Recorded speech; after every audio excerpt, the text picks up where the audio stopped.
is Russell Hudson, owner and operator here at GM Instrument Cluster Repair. Today I'm here to walk you through the process of removing an instrument cluster from a 1999 to 2007 General Motors truck or SUV.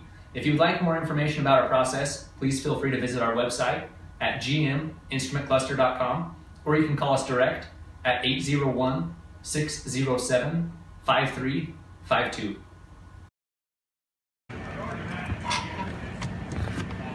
Now, the cluster we're removing today has already been upgraded with one of our red LED kits, as you can see. The tools that are going to be required, most importantly, you're going to need a 7mm socket, an extension, and a ratchet. You can also use a drill like we're using today. Now, second step is you're going to want to, with your foot on the brake, you're going to want to pull the gear selector all the way into the number 1 position so that it's out of the way, and you're going to want to tilt the steering wheel all the way down. That's going to make clearance to pull the bezel out. Now the next step is going to be pulling the bezel out. Now the bezel is connected. There's a series of push-in style clips that hold the bezel in. With a little bit of pressure, I usually like to start on the top. A little bit of pressure, you can usually get those to go and work around it, and it's going to come loose just like so. Now to get it out of this small hole, you're going to pull on the top. It's going to pop that out, and then just roll it right out of position.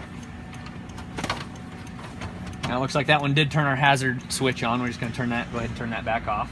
Now from this point, there's going to be 4 screws that hold the cluster in. These are all 7mm, and they're 1 on each corner, as you can hopefully see there. Now I'm going to go ahead and pull those screws out.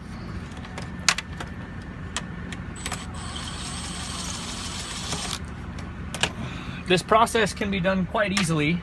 Sometimes when these clusters have been in a while, some of the connectors, some of the screws may be a little stiff.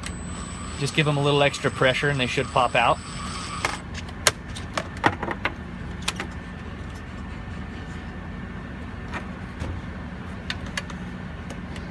Number 3.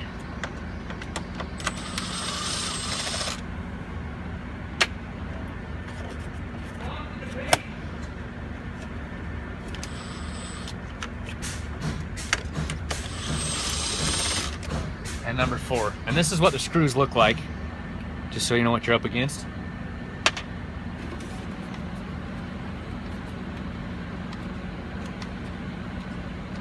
No, that one didn't come out all the way.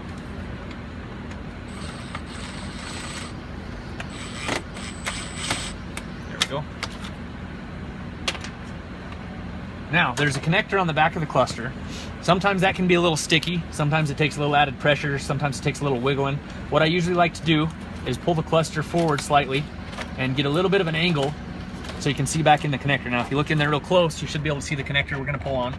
The release tab is going to be on the top of that connector, right up here. Now what you're going to do is you're going to go ahead and pull on that release connector. You heard it click, that was actually it releasing.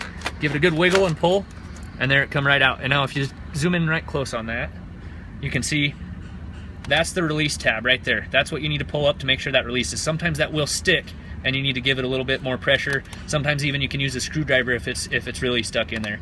Now that we got the electrical out of the way, the cluster just needs a simple twist and it should pull right out just like so.